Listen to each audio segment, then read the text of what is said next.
Yo, what is going on, guys? My name is Phamily Shucks, and welcome back to another episode of Clash of Clans. In today's episode, we're going to be looking at some nice high-level gameplay. And to start off, I got the lovely opportunity and privilege to visit one of the top-notch clans, Ice Ice Baby, that has been on the leaderboard ever since I can remember or started playing this game. And thanks to my friend Shut Up for letting me into this clan. Now, all of this gameplay in this episode is pretty old. I filmed this probably about a week ago when I was still pushing. As you can see, I was still in the 2700s, so it was quite some time ago during vacation.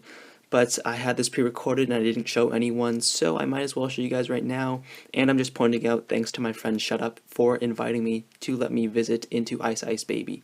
So let's just head on to the gameplay, which I managed to record one gameplay while I was in Ice Ice Baby, which one person managed to present to me. So let's head on to that, and you can see we are with Kennedy, and he is going to demonstrate to us the army composition of, I believe, GoWiPe. It might be GoWiPe. I'm not quite sure, but I'm pretty sure it's GoWiPe.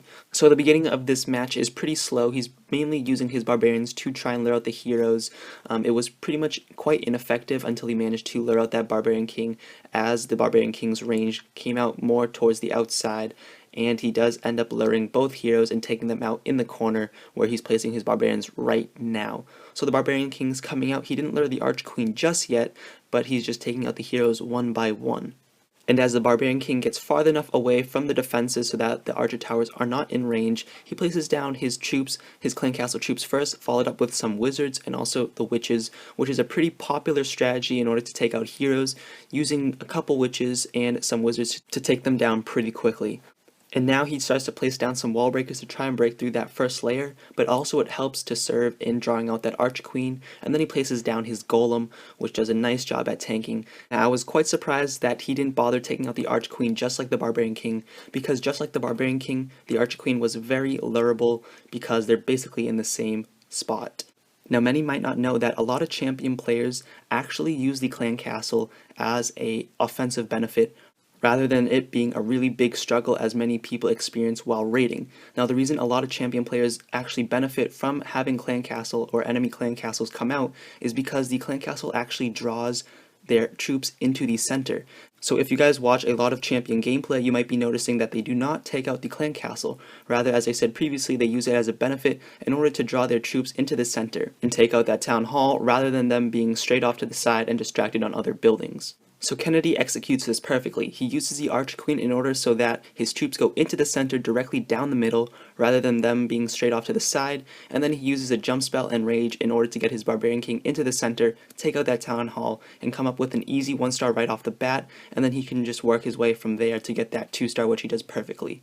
So for the last 30 seconds of the raid, he's just going to let his troops run around the base, try and get that 3-star if he can manage it, but it probably looks like he's not going to get it.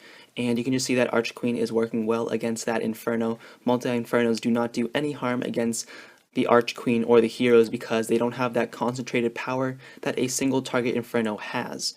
Now the Archqueen's just going to work her way into the center. She's going to eventually get taken out by the last Archer Tower and also that Inferno, and then from there he just has the last bits of skeletons running around the base, and that finished up the raid right there. A nice 2-star for 24 trophies. Now that's pretty much rare in Champions League for 24 trophies, unless you're being revenged, of course. And transitioning into our next raid, I got my buddy from Phamily, Carpe Diem, versing Unity Sharp, who is the leader and founder of the Unity clans. And let me tell you guys, Carpe Diem just absolutely destroys Unity Sharp's base. And Carpe is going to show us the GoWiPe tactic rather than the GoWiPe. A lot of high-level players are going to be alternating off from the GoWiPe and the GoWiPe.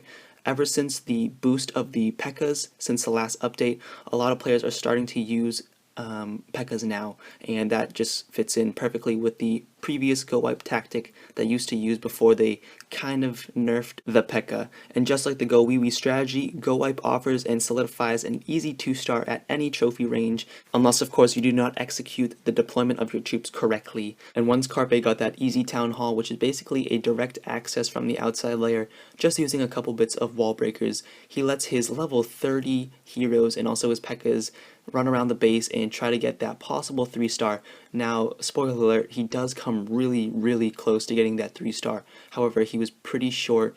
I think it was because of time or it was because he ran out of troops to attack with. So his Archer Queen is doing work on the left-hand side, and his Barbarian King goes right down, but he still has 3 P.E.K.K.A.s left, I believe, or 2, I think. Yeah, 2 P.E.K.K.A.s left. One's working around the base on the left-hand side, and one's trying to break through that wall, but will get taken down by that cannon, which is kind of unfortunate, because if that P.E.K.K.A. broke through the wall, it would be a lifesaver for that other P.E.K.K.A. and also the Archer Queen, and that Golem, which is still working its way on the top. But sadly, a giant bomb sets off and destroys his Archer Queen, which was pretty much weak and only needed one more hit before it died. And so he is left with 1 P.E.K.K.A. left, who swipes that Tesla with ease and then works on the Dark Elixir barracks before she has to break through that wall in order to continue on destroying those buildings. But sadly, she does come in range with that cannon, who takes her out pretty much easily because she only had a couple bits of health left. I'm not quite sure why I didn't speed this up, because I was just looking at a golem just taking out a wall. However, he does end it early, thank goodness, and he comes away with 1 trophy for 2 stars, 98%. If he got 100%, he would probably only get, what, 3 trophies or 4 trophies. So yeah, that's basically it. And as we head on to the last and final raid of the day, we are with Zach from Form Elite 2, which was my mainstay of the clan during Form Elite, and he found a 1.8 million raid. And wow, that is a huge loot, huge bonus. And yeah guys, once I get up to Champions League, I'm going to try and find bases like this that just put all their storages on the outside waiting for you to pick them off, to try and protect that town hall. And I'm going to find a way to farm and still maintain my trophies. And Zach does a nice job at executing this raid. He attacks from the bottom, mainly taking out all those air defenses and archer towers, and then he follows up with his minions to swipe up and get that gold and also that elixir, which is a nice touch because I want to get a 1.8 million raid, like who doesn't? And to top off the fact that this guy had full storages, he also had full mines and pumps. So that is the reason why this base offered so much loot, and luckily Zach found it.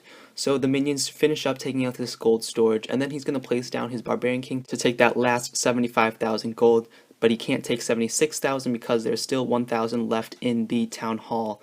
And that pretty much sums up this raid and the episode. So I'd like to thank you guys all for watching, and I'll see you guys next time. Peace.